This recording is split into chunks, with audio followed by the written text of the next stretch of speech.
The Royal Guard never breaks his march until today. When an elderly woman struggled with her heavy bags, something stirred inside him. She reminded him of his own grandmother, and what he did next left the entire crowd smiling. Here's what happened. But before we continue, let us know in the comments where you're watching from. Subscribe to the channel because tomorrow at the same time we'll bring you another story of courage and discipline from the Royal Guards that you won't want to miss. The crisp autumn morning at St. James's Palace carried the first hints of winter. A gentle breeze rustling through the nearly bare branches as Guard Michael Bennet executed his precise march along the ceremonial route. His boots clicked against the ancient cobblestones with metronomic precision, each step the product of years of training and unwavering discipline. At 42, with 20 years of service, including tours in Iraq and Bosnia, Bennet had mastered every nuance of his ceremonial duties. Each movement, each turn, each step was performed with the kind of precision that spoke of countless hours of practice and dedication. His scarlet tunic gleamed in the morning light, brass buttons catching the sun as he maintained his measured pace. Through his practiced forward gaze, Bennet first noticed her near the palace gates. An elderly woman, perhaps in her early 80s, struggling with what appeared to be several bags of groceries. Her silver hair was neatly pinned back. Her coat well worn but immaculate, speaking of the kind of dignity that refuses to bow to age or circumstance. But it was the slight tremor in her arms, the way she constantly adjusted her grip on the heavy bags, that caught his trained eye. Despite his ceremonial focus, Bennet's peripheral vision caught every detail of her struggle. The woman's hands, marked by age but still determined, gripped the paper bags with a tenacity that couldn't quite hide their shaking. She had the proud bearing of someone who had lived through England's hardest times, perhaps even the war years, and had emerged with her spirit intact. A young couple nearby paused their tourist photos, the woman's hand moving to her heart as she noticed the elderly lady's difficulty. "Should we?" Bennet heard her whisper to her companion. But like many in such situations, they hesitated, unsure whether offering help would be seen as kindness or an insult to the older woman's independence. The morning crowd parted slightly around the elderly woman, creating a small space that seemed to highlight her solitary struggle. Some tourists lowered their cameras respectfully, while others watched with concerned expressions, their own shopping bags held a little closer as if suddenly aware of their weight. Through it all, Bennet maintained his ceremonial march, each step marking the precise rhythm that had become as natural as breathing. But with every passing moment, every glimpse of the woman's increasing struggle, he felt something stir beneath his professional composure. A recognition that drew him back to Sunday afternoons at his grandmother's house, her proud insistence on managing alone, her quiet dignity even as age began to take its toll. The morning sun had climbed higher now, its rays casting long shadows across the courtyard, as Bennet's march brought him closer to where the elderly woman stood, her breathing now audibly laboured as she attempted to adjust her grip on the bags once again. Despite his perfect military bearing, Bennet felt the weight of approaching decision, one that would test the very essence of what it meant to stand guard over not just a palace, but the values it represented. "Oh dear," the elderly woman murmured, her voice carrying the kind of gentle refinement that spoke of a lifetime of proper English manners. Her hands trembled slightly as she attempted to redistribute the weight of her grocery bags, the paper handles straining ominously against their contents. Through his rhythmic march, Bennet observed how she set her bags down with careful precision, trying to maintain her dignity even as her strength wavered.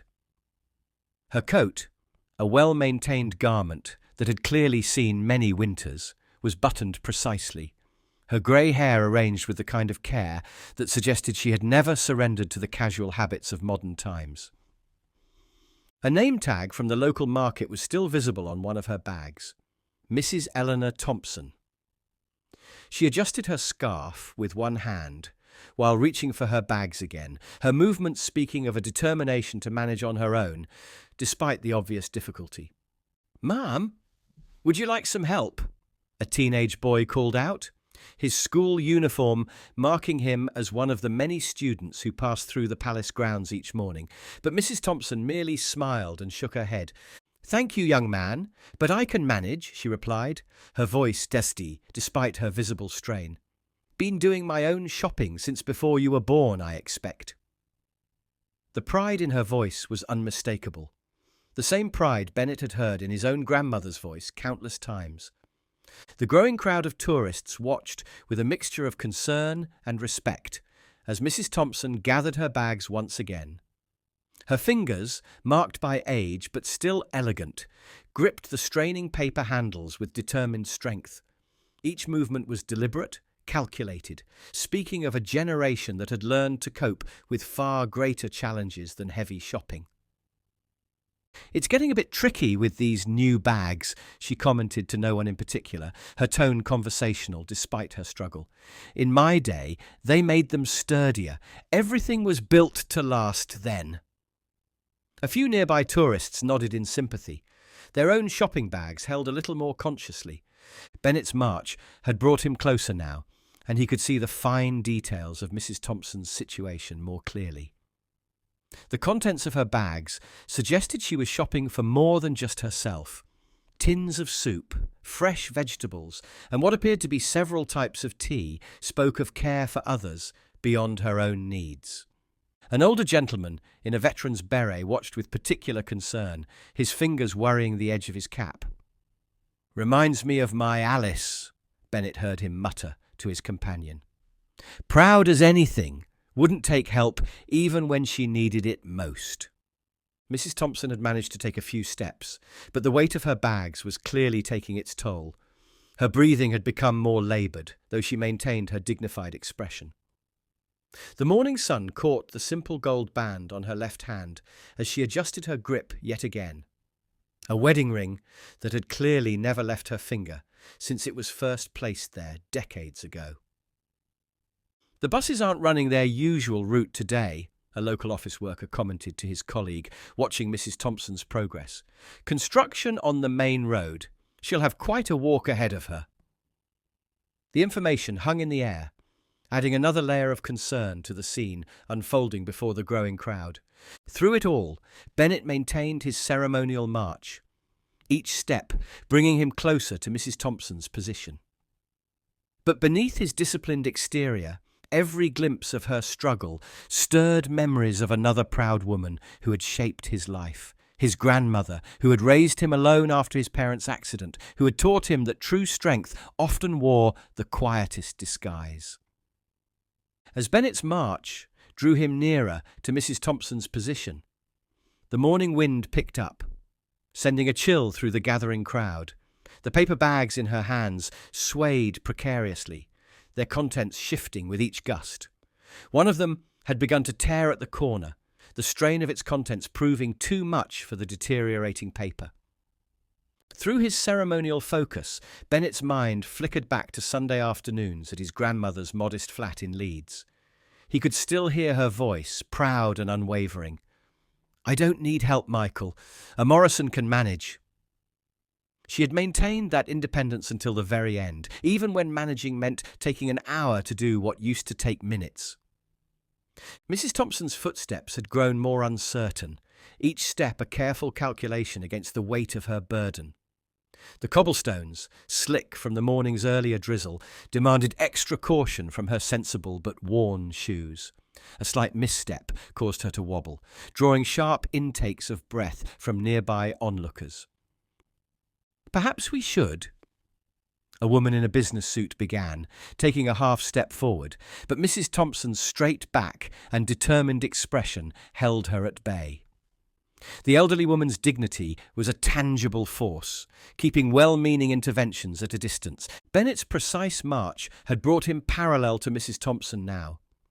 From this vantage point, he could see the slight tremor in her arms more clearly, the way her knuckles had whitened around the straining bag handles. The tear in the corner of one bag had grown larger, threatening to spill its contents across the wet cobblestones. A young mother pulled her child closer as they passed, whispering something about respect for elders. The little girl's eyes followed Mrs. Thompson with innocent concern, her small hand clutching her own mother's shopping bag a little tighter. The wind gusted again, stronger this time, catching Mrs. Thompson's scarf and whipping it round her face. She attempted to adjust it while maintaining her grip on the bags, a feat that required more coordination than her tired arms could manage. The corner of one bag tore further, a tin of soup, pressing dangerously against the weakened paper. Bennett's training kept his march steady, but each step felt heavier now. His grandmother's face floated in his memory. Her proud smile the day he'd joined the Guard, her insistence on attending his graduation despite her failing health, her quiet dignity even in her final days. "Sometimes, Michael," she had told him, "the bravest thing a soldier can do is remember why he serves." The crowd had grown larger, their usual tourist excitement subdued by the scene unfolding before them. A group of schoolchildren fell silent as they passed, their usual chatter giving way to concerned glances. Even the pigeons seemed to sense the tension, keeping their distance from Mrs. Thompson's careful path. Through his forward gaze, Bennett could see Mrs. Thompson's reflection in a palace window. Her steps had grown more laboured, her breathing more pronounced, but her head remained high. She paused briefly, adjusting her grip once again, and Bennett caught sight of something that made his heart tighten. A small silver brooch on her coat lapel, the distinctive insignia of the Royal Army Medical Corps. The morning sun disappeared behind gathering clouds, casting the courtyard in muted light.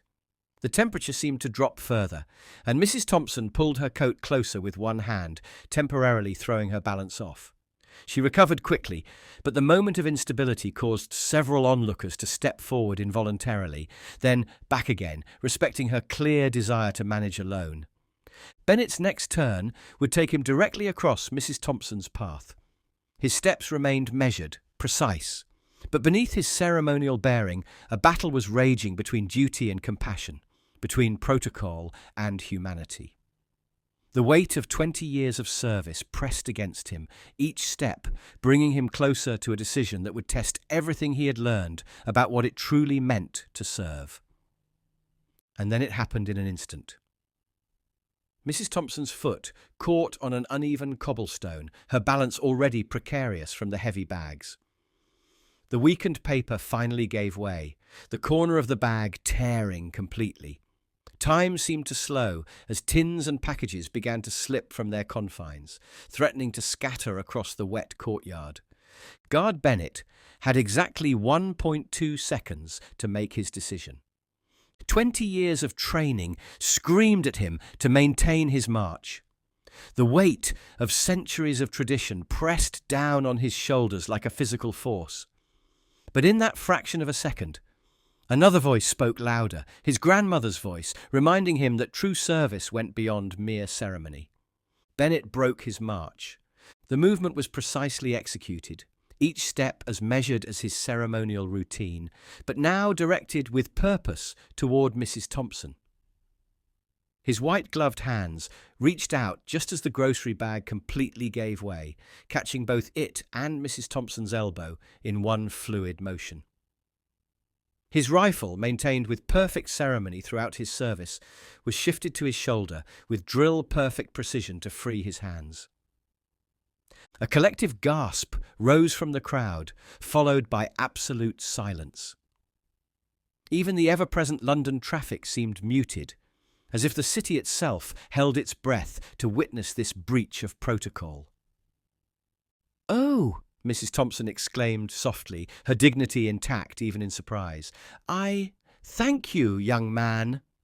Her eyes, when they met Bennett's, carried a depth of understanding that spoke of years of watching other uniformed men make difficult choices. "Ma'am," Bennett replied, his voice carrying the same formal tone he used for his duties, "please allow me to assist." It wasn't a request, but a statement of intent, delivered with military precision. He gathered the fallen items with mechanical efficiency, each movement as crisp as a parade ground drill. The crowd watched in stunned silence as the Queen's Guard, in full ceremonial uniform, carefully repacked Mrs. Thompson's groceries into his own arms. "My Herbert would have understood," Mrs. Thompson said quietly, touching the RAMC brooch on her lapel. "He served, too, you see, knew sometimes duty means more than following rules." Her voice carried no judgment, only a gentle appreciation that made Bennett's decision feel all the more right. A child in the crowd tugged at his mother's sleeve. "Mummy, is the guard allowed to do that?" The question hung in the air, giving voice to what everyone was wondering. Bennett maintained his military bearing, even as he gathered the last of the scattered items.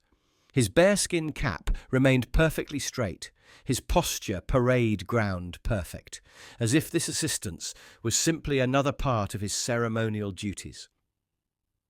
"My son," Mrs. Thompson continued, her voice barely above a whisper, "he's in the service now.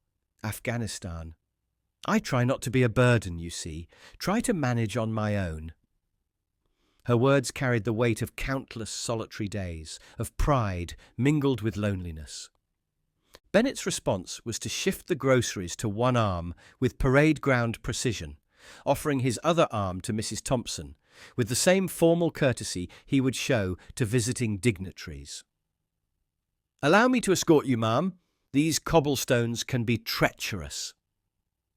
The crowd parted automatically, creating a path for this most unusual pair, the royal guard in his ceremonial splendour, and the elderly woman whose dignity matched his own.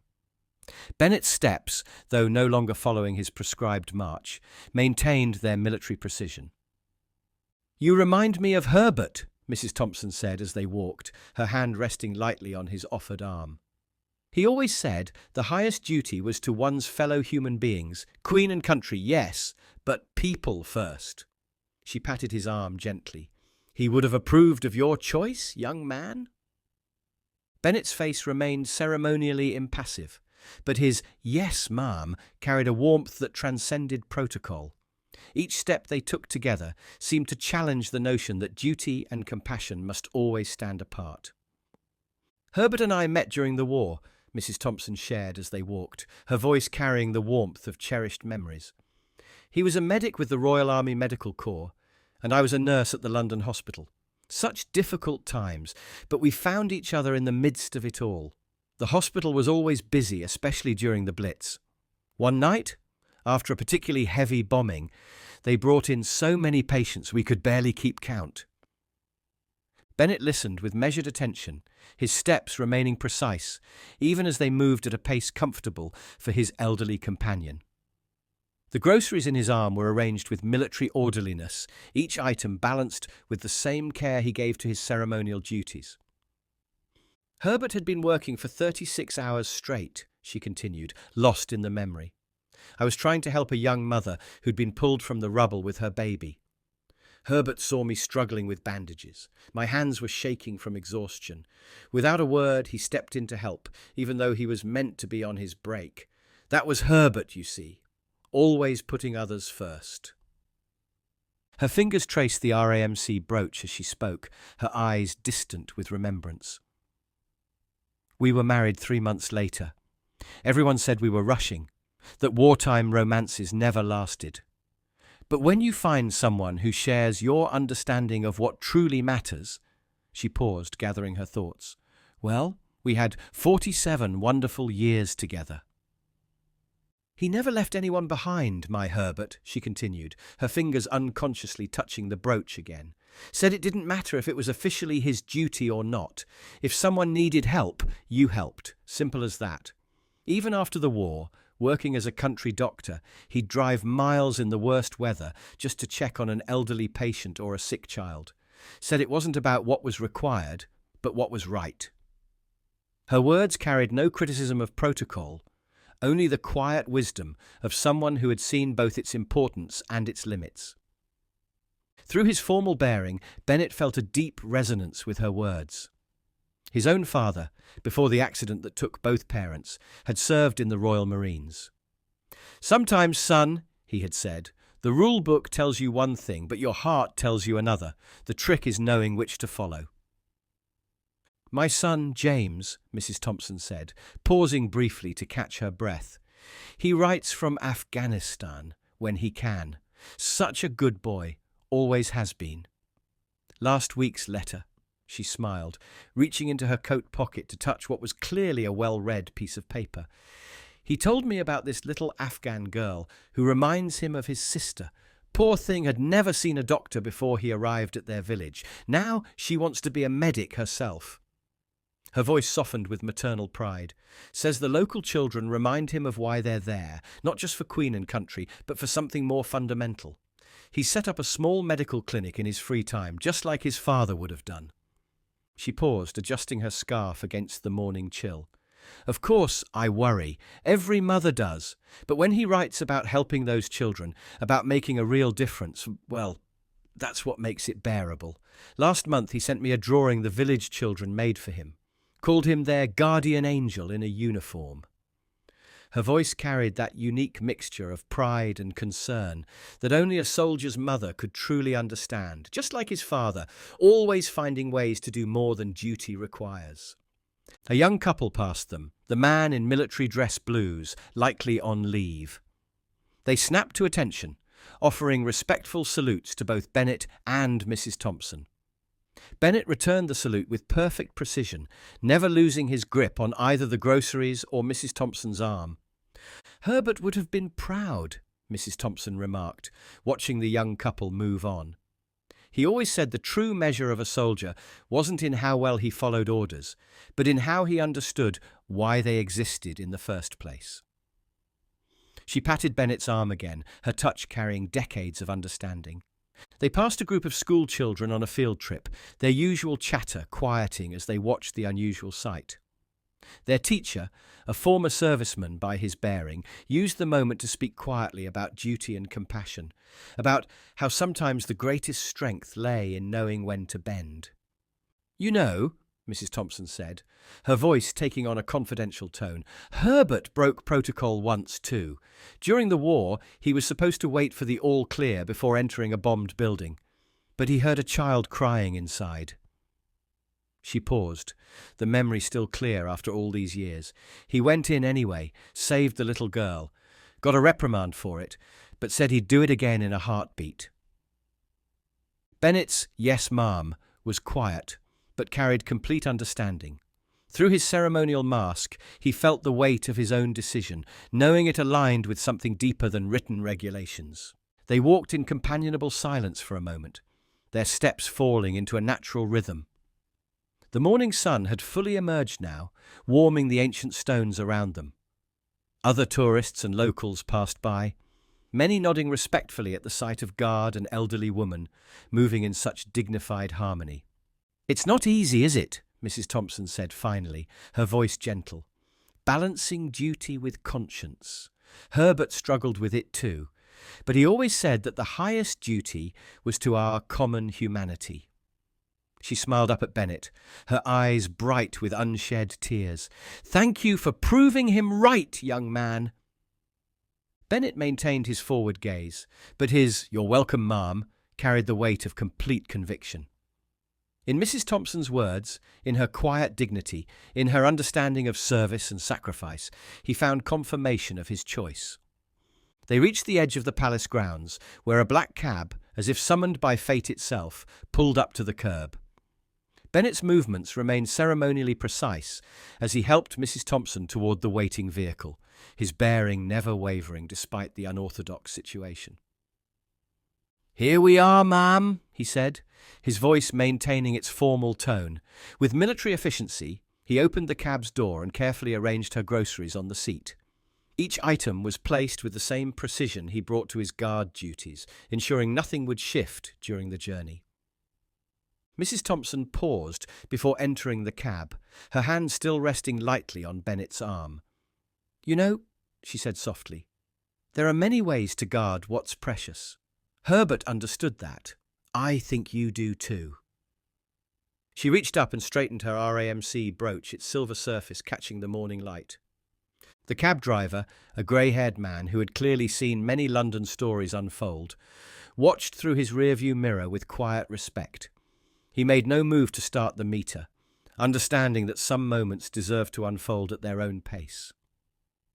"Your grandmother," Mrs. Thompson said suddenly, displaying that uncanny insight that often comes with age, "she would be proud of you today."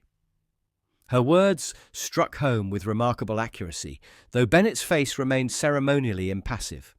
With the same precision he brought to every aspect of his duties, Bennett helped Mrs. Thompson into the cab. As he stepped back, she reached out and patted his hand once more. "Thank you, young man. You've reminded an old woman that some traditions never fade, the tradition of kindness, of duty to one's fellow humans." "God bless you, ma'am," Bennett replied, the formal words carrying genuine warmth. He closed the cab door with careful precision, each movement still parade ground perfect.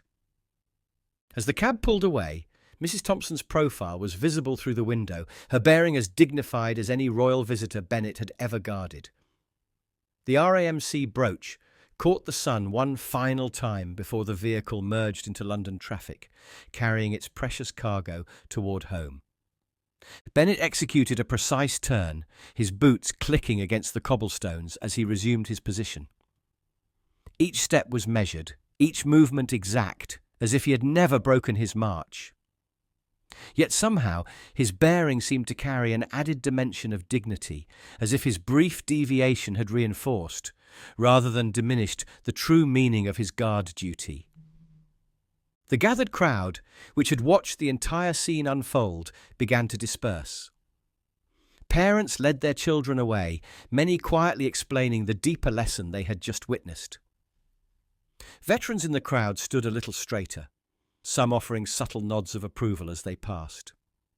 The morning sun had risen fully now, warming the ancient stones of the palace grounds.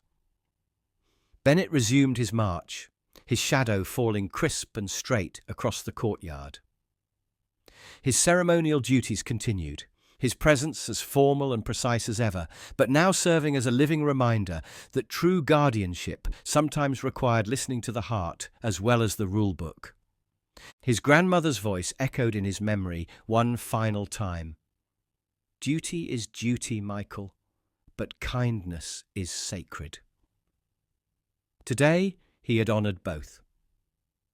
What does true service mean to you? When you witnessed Guard Bennett's choice between protocol and compassion, what would you have done in his position?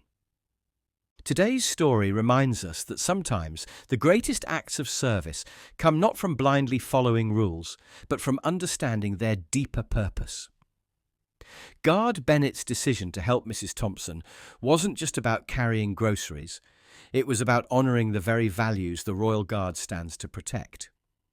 If this story touched your heart and reminded you that humanity sometimes outweighs protocol, don't forget to like this video and subscribe to our channel for more powerful stories about the Royal Guards who stand as living symbols of both tradition and compassion. Hit that bell icon to ensure you never miss our uploads. We bring you new stories every day at the same time, each one revealing the human side of these remarkable guardians of tradition. How has someone's kindness touched your life in an unexpected way? Have you ever witnessed a moment where duty and compassion merged to create something truly meaningful? Share your thoughts and experiences in the comments below. And don't forget to check out our other videos appearing on your screen right now. Each one brings you another remarkable story of courage, duty, and the profound moments that remind us what it truly means to serve. And until next time, remember that while rules and protocols have their place, it's the heart that guides us to our finest moments. Sometimes the most powerful way to guard tradition is to know when to transcend it.